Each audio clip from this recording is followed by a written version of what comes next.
अगर मैं आपसे ये बोलूं कि आप क्लास 10th की साइंस के अंदर 100 आउट ऑफ 100 मार्क्स ला सकते हो, यानी फुल मार्क्स ला सकते हो, वो भी बहुत आसानी से, तो सुन के ऐसा लगेगा ना कि प्रशांत भैया मजाक क्यों कर रहे हो। 100 मार्क्स लाना तो बहुत मुश्किल होता है, बहुत टफ होता है, लेकिन रियलिटी ना एकदम अपोजिट है। अगर आप आज जो मैं स्ट्रैटेजी बताने वाला हूं उसको फॉलो करते हो, उसकी एक एक लाइन को फॉलो करते हो, तो मैं गारंटी से बोल रहा हूं आप सबके साइंस में 100 आउट ऑफ 100 आएंगे क्लास 10th के अंदर। हाय एवरीवन, मैं हूं आप सभी का अपना प्रशांत भैया। आपको ये लग रहा होगा ना कि भैया क्लास 10 तो स्टार्ट कर दिया है, लेकिन साइंस जो कि एक बहुत टफ सब्जेक्ट है उसमें अच्छे मार्क्स आखिर हमारे कैसे आ पाएंगे। भैया क्लास 9th के अंदर ना साइंस में नंबर कभी अच्छे नहीं आ पाए, लेकिन 10th में ना हमारा सपना है कि क्लास 10th की साइंस के अंदर फुल मार्क्स लेकर आए। तुम एकदम सही जगह पर आए हो। आज मैं आपको एक पूरा का पूरा रोड मैप दूंगा, लेकिन रोड मैप को बताने से पहले सबसे पहले बात करते हैं प्रॉब्लम्स की। ये वो परेशानियां है ना जो कि आप में से हर एक स्टूडेंट को क्लास 10th में एंटर करते ही आती है। पहली प्रॉब्लम, हाउ टू स्टडी। कि जो क्लास 10th की साइंस है ना, इसको पढ़ना कैसे है। क्या भैया वन शॉट से हो जाएगा? भैया एनसीईआरटी पढ़नी पड़ेगी? क्या भैया क्वेश्चन बैंक सॉल्व करने पड़ेंगे? करना क्या है, एक रोड मैप बता दो। वो रोड मैप बाद में आपको बताने वाला हूं। उसके अलावा रिसोर्सेस, कौन कौन से रिसोर्सेज इंपॉर्टेंट हैं और कौन कौन से रिसोर्सेज इंपॉर्टेंट नहीं हैं, ये जितने भी डाउट हैं ये भी इनका आंसर मैं आज आपको करने वाला हूं। उसके अलावा class 9th versus class 10th, यानी क्लास 9th इतनी टफ थी, क्या क्लास 10th भी टफ है क्या साइंस के कंपैरिजन में, इसका आंसर भी मैं दूंगा। उसके अलावा हाउ टू रिमेंबर। भैया पढ़ तो लेते हैं, लेकिन ना साइंस में स्पेशली बायोलॉजी में एक प्रॉब्लम आती है कि ना याद नहीं कर पाते। तो क्या कोई ट्रिक है याद करने की? बिल्कुल ट्रिक है, वो भी मैं बताऊंगा। उसके साथ साथ भैया टाइम कैसे मैनेज करेंगे। भैया ये 100 नंबर का गोल तो हमने सोच लिया है, लेकिन टाइम कैसे मैनेज करें, स्कूल जाएं, कोचिंग जाएं, ट्यूशन जाएं, समझ ही नहीं आ पा रहा है। ये सारी प्रॉब्लम्स एक एक करके क्लियर करूंगा। ठीक है, सबसे पहले देखिए यार, ये कोई पिक्चर नहीं चल रही है, फटाफट से ना कॉपी पेन लेकर आ जा, है ना। ये जो तू खाना खाते खाते इस वीडियो को देख रहा है, बाद में देख लेना चाहे इस वीडियो को, या तो खाना बाद में खा लेना। पहले एक कॉपी पेन लेकर आ, कॉपी पेन लेकर आ और जितनी मैं चीज बता रहा हूं उसको नोट डाउन कर। पहला पॉइंट, ये जो तुम्हारे दिमाग में सवाल चल रहा है ना कि class 9th versus class 10th, देखो यार एक सिंपल सी रियलिटी मैं बता देता हूं। क्लास 9th की साइंस अगर यहां है तो क्लास 10th की साइंस यहां है। हाँ, थोड़ी सी डिफिकल्टी लेवल में आसान होती है। अगर मैं बात करूं फिजिक्स की, 9th की फिजिक्स थोड़ी सी कॉम्प्लिकेटेड थी, ज्यादा न्यूमेरिकल थे। यहां पर भी न्यूमेरिकल्स होंगे, बट उतने टफ नहीं होंगे जितने की तुमने वहां पर सॉल्व करे थे। ठीक है, बायोलॉजी दोनों की ही सेम लेवल की है, 9th और 10th की, लेकिन जो 10th की केमिस्ट्री है वो 9th की केमिस्ट्री के कंपैरिजन में काफी ज्यादा टफ लेवल की आपको देखने को मिलेगी।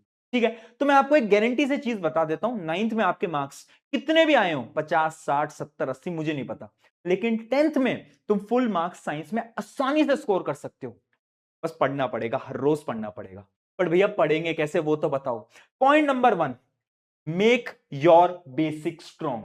बेसिक्स क्या होते हैं? देखो यार, जब भी एक घर बनता है ना, एक नींव रखी जाती है ना, तो उस नींव को हमें स्ट्रॉन्ग करना पड़ेगा, बेस को ना हमें स्ट्रॉन्ग करना पड़ेगा। क्लास 10th की साइंस की अगर मैं बात करूं, तो बेस होते हैं कुछ ऐसे चैप्टर्स जो कि अगर आपने ढंग से नहीं पढ़े तो भाई आपका तो, ठीक है, तो वो कौन कौन से चैप्टर हैं वो मैं आपको बता देता हूं। अगर मैं बात करूं केमिस्ट्री के अंदर, तो केमिस्ट्री का जो पहला चैप्टर आपको देखने को मिलेगा, केमिकल रिएक्शन एंड इक्वेशन, ये बहुत इंपॉर्टेंट है। स्पेशली इसके अंदर एक चीज होती है, केमिकल फॉर्मूलाज बनाना।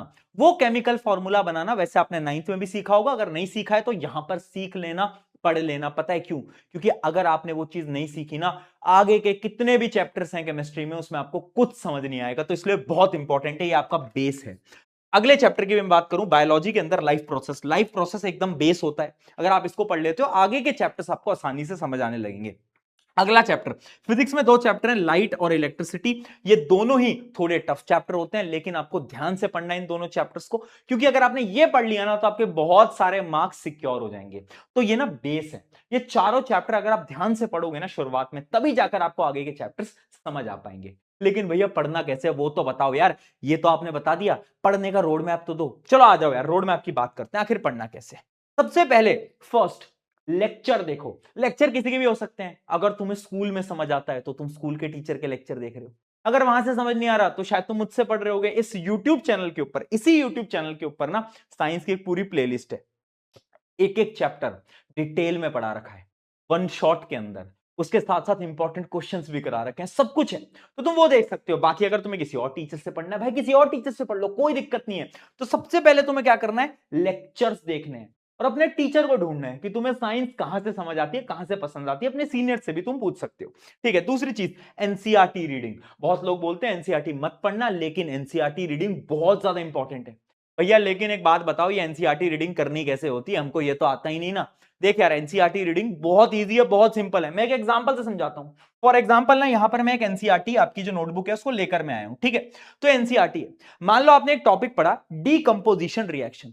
अब जैसे ही आपने डीकंपोजिशन रिएक्शन पूरा का पूरा टॉपिक पढ़ा, उसके बाद ना आपको खुद से यहां पर कुछ क्वेश्चंस बनाने होंगे कि किस प्रकार के सवाल, ये जो आपने सारी चीजें पढ़ी है ना, इसमें से किस टाइप के क्वेश्चन आ सकते हैं। जैसे कि पहला क्वेश्चन बहुत इजी क्वेश्चन कि भाई यहां पे लिख दिया व्हाट इज डीकंपोजिशन रिएक्शन, पहला क्वेश्चन तो वही हो गया। फिर दूसरा क्वेश्चन आपने ऐड कर दिया किसी रिएक्शन से रिलेटेड, तीसरा क्वेश्चन फिर आपने बनाया। तो आपको क्या करना है, अपनी एनसीईआरटी के हर टॉपिक के ऊपर पेंसिल से वो सारे क्वेश्चंस को लिख देना है जो कि आपको ऐसा लगता है इन टॉपिक से पूछे जा सकते हैं। इससे क्या होगा, जब आप बाद में एनसीईआरटी रिवाइज करने आओगे ना, तो आपको लाइन बाय लाइन वापस से पढ़ने की जरूरत नहीं है। आपको बस वो क्वेश्चंस देखने और आपको ये सोचना है क्या आपको उसका आंसर आता है या नहीं आता। इससे एनसीईआरटी रीडिंग बहुत सिंपलीफाई हो जाती है, बहुत आसान हो जाती है। ये बहुत एक गोल्ड माइन टेक्निक है क्योंकि हर एक टॉपर फॉलो कर रहा है। तो आपको भी एनसीईआरटी ऐसे ही पढ़नी है, ऐसे ही रिवाइज करना है, ठीक है। बहुत बढ़िया। Step number 3, make notes. देखो, खुद के नोट्स बनाना बहुत ज्यादा इंपॉर्टेंट है, नोट्स बनाओ प्लीज। अगर तुम लास्ट के टाइम पे पढ़ते हो ना, जब एग्जाम 10-15 दिन 20 दिन होते हैं, तो मैं खुद आकर तुम्हें नोट्स देता हूं। लेकिन अभी ना साल की शुरुआत हुई है, अब ना तुम्हें नोट्स खुद के बनाने पड़ेंगे, क्योंकि जितना तुम लिखोगे ना उतना तुम्हारे मेमोरी के अंदर जाएगा। तो नोट्स बनाना बहुत इंपॉर्टेंट है। उसके अलावा एनसीईआरटी के एक्सरसाइज क्वेश्चन, इन टेक्स्ट क्वेश्चन वेरी इंपॉर्टेंट। क्या भैया यहां से काम चल जाएगा? नहीं चलेगा। सीबीएसई के अंदर और जो अदर बोर्ड के स्टूडेंट हैं उनके बोर्ड एग्जाम के अंदर भी पेपर टफ आ रहा है। तो इस वजह से तुम्हें कुछ पीवाईक्यूज भी सॉल्व करने होंगे, क्वेश्चन बैंक भी सॉल्व करने होंगे, कुछ कॉम्पिटेंसी बेस्ड क्वेश्चन भी सॉल्व करने होंगे, ठीक है। वैसे मैं तुम्हें एक चीज बताता हूं, अगर तुम्हें सारी चीजें चाहिए ना एकदम डिटेल में, तो ऑलरेडी ये सारी चीजें मैं तुम्हें आरएम बैच में तो कवर करा ही देता हूं, है ना। आरएम बैच क्या है यार, क्लास 10th का वो लेजेंडरी बैच है जिससे कि हर साल टॉपर निकलते हैं, सबको पता है, बताने की जरूरत नहीं है ना। तो आरएम बैच में साइंस, पूरी की पूरी साइंस मैं ही पढ़ाता हूं, ऑब्वियस सी बात है। तो उसके अंदर मैं तुम्हें कॉम्पिटेंसी बेस्ड क्वेश्चन, तुम्हारे टेस्ट भी ले लेता हूं, तुम्हारे नोट्स भी बनवा देता हूं, क्योंकि मैं लिखवाता हूं स्लाइड्स में, तो वो तुम नोट डाउन करते रहते हो। तो पूरा का पूरा detailed explanation with question with test सब कुछ तुम्हें वैसे मिल जाता है ना। और इसका प्राइस वैसे ये है, बट एक हमारा कूपन कोड है नेक्स्ट 500, वो अगर तुम लगा लेते हो तो उससे आपको इसमें मिल जाता है। ईयर लॉन्ग बैच है, आपको ऑलरेडी सारी डिटेल पता ही होंगी, ठीक है। मैं इसलिए बता रहा हूं कि अगर तुम्हें ऐसा तुम चाहते हो ना कि प्रशांत भैया आप हाथ पकड़ के पूरे साल भर हमारे साथ चलो, तो हाँ फिर तुम आरएम बैच में आ सकते हो। लेकिन अगर तुम खुद से कर सकते हो वो सारी चीजें, भैया लेक्चर भी कर लेंगे, नोट्स भी बना लेंगे, क्वेश्चन प्रैक्टिस भी कर लेंगे, पीवाईक्यूज भी कर लेंगे, एनसीईआरटी रीडिंग भी कर लेंगे, हाँ तो खुद से कर लो, फिर कोई जरूरत नहीं होती बैच की, ठीक है। तो अब आप समझ गए होगे। चलो अब ये समझ में आ गया पढ़ना कैसे है, आगे बढ़ते हैं। अगला पॉइंट, भैया टाइम कैसे मैनेज करें यार, अभी भैया स्कूल स्टार्ट हो रहे हैं, फिर आप बोल रहे हो भैया ऑनलाइन क्लासेस या फिर कोचिंग ट्यूशन हमें जाना है, तो टाइम ही मैनेज नहीं हो पाता, पढ़ने का टाइम ही नहीं मिलता। अरे यार किसने बोला दिन में 3-3 4-4 घंटे पढ़ो, मत पढ़ो इतना, स्कूल जाओ, ठीक है। उसके बाद आपकी अगर शाम को क्लासेस होती हैं, ऑनलाइन क्लासेस ऑफलाइन क्लासेस, जिस भी आप क्लास में जा रहे हो, अब वो करो, ठीक है। रात को जो 1-2 घंटा बचता है ना, बस उस 1-2 घंटे के अंदर सेल्फ स्टडी कर लो। मैं ज्यादा नहीं मांग रहा, मैं बोल रहा हूं 1-2 घंटे, इतना तो निकाल लोगे यार। रात को 8 बजे 9 बजे जब भी टाइम मिल रहा है, 1 घंटे से 2 घंटे के बीच में सेल्फ स्टडी कर लो हर रोज। सेल्फ स्टडी करना है। अगर तुम जो पढ़ाया जा रहा है क्लास में वो भी रिवाइज कर लेते हो, वो भी मोर देन इनफ है।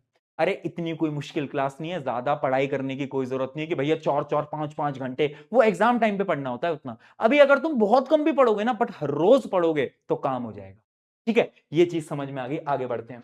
अगला point, how to remember. Specially biology के अंदर एक प्रॉब्लम आती है कि भैया ना चीजें याद नहीं हो पाती हैं। हमने सेल पढ़ा था, टिश्यू पढ़ा था क्लास 9 के अंदर, बट याद करने में बहुत प्रॉब्लम आई थी। क्या कोई ट्रिक है क्या? एक ट्रिक मैं बताता हूं, बहुत सिंपल बहुत इजी ट्रिक है, साइंस एक बार में याद हो जाएगी। 3 स्टेप का प्रोसेस है। Step number 1, after every class, imagine करो मैंने तुम्हें कुछ टॉपिक पढ़ाया, जैसी क्लास खत्म हुई उसके बाद जो टॉपिक मैंने पढ़ाया सिर्फ 5 से 10 मिनट के अंदर तुम्हें रिवाइज कर लेना है। क्या बोला मैंने? 5 से 10 मिनट के अंदर फटाफट से रिवाइज कर लेना है। उससे ना जो भी आपने पढ़ा वो आपकी शॉर्ट टर्म मेमोरी के अंदर स्टोर हो जाता है, ठीक है।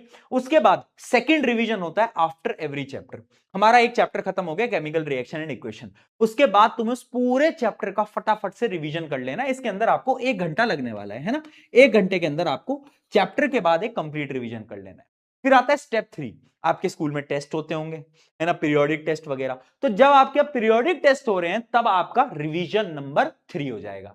तो 3 रिवीजन के अंदर सारी चीजें आपकी मेमोरी में स्टोर हो गई। पहला क्या, हर लेक्चर के बाद। दूसरा क्या, जब आपने क्लास वगैरह ले लिया, आपका पूरा चैप्टर खत्म हो गया, चैप्टर के बाद एक रिवीजन करा। और तीसरा, जब आपका टेस्ट होने वाला है, एग्जाम होने वाला है, उससे पहले आपने रिवाइज कर लिया। अगर ये 3 स्टेप का प्रोसेस फॉलो करा ना, सारी की सारी साइंस यहां पर स्टोर हो जाएगी। बहुत इंपॉर्टेंट है। ठीक है, आगे बढ़ते हैं। अब ना मैं आपको कुछ सेक्शन वाइज अप्रोच बता रहा हूं कि फिजिक्स कैसे पढ़नी है, केमिस्ट्री कैसे पढ़नी है, बायो कैसे पढ़नी है। ध्यान से समझते चलना। पहली चीज, फिजिक्स वेरी इंपॉर्टेंट। बार बार मैं बोल रहा हूं, फिजिक्स के न्यूमेरिकल स्टफ होते हैं, तो तुम्हें क्या करना है, बहुत ज्यादा प्रैक्टिस करनी होगी। यहां पर प्रैक्टिस जितने ज्यादा क्वेश्चन करोगे उतना आपके लिए बेनिफिट रहेगा। पॉइंट नंबर 2, फॉर्मूला शीट बना सकते हो, है ना। एक फॉर्मूला शीट, फिजिक्स के जितने भी फॉर्मूले हैं उसके एक फॉर्मूला शीट आपके काम आ सकती है। केमिस्ट्री की अगर मैं बात करूं, जितनी भी रिएक्शंस हैं, जितनी भी एक्टिविटीज है, एनसीईआरटी एक्टिविटीज देखी होंगी, उनमें से ही क्वेश्चन आता है, उठ उठ के आता है हर बार सवाल। तो सारे रिएक्शन, सारी एक्टिविटीज ध्यान से पढ़ना। केमिस्ट्री में ना एनसीईआरटी की एक भी लाइन मिस मत करना, क्योंकि हर एक लाइन से क्वेश्चन बन जाता है। तो केमिस्ट्री के अंदर एनसीईआरटी बहुत इंपॉर्टेंट रहेगी। बायोलॉजी की बात करूं तो डायग्राम्स, डायग्राम्स पे क्वेश्चन आते हैं बहुत बार, तो डायग्राम्स को ध्यान से देखना। लेबलिंग पे भी क्वेश्चन आ जाते हैं कभी कभार। तो उसके अलावा राइट नॉट जस्ट रीड, याद रखना बायोलॉजी के अंदर आपको सिर्फ रीड नहीं करना है, लिख लिख के प्रैक्टिस करनी है।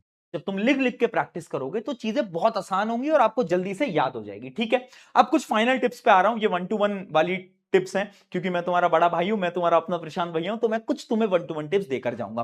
पहली 1-to-1 टिप, पीवाईक्यूज बहुत इंपॉर्टेंट है, प्रीवियस ईयर क्वेश्चन मिस मत करना।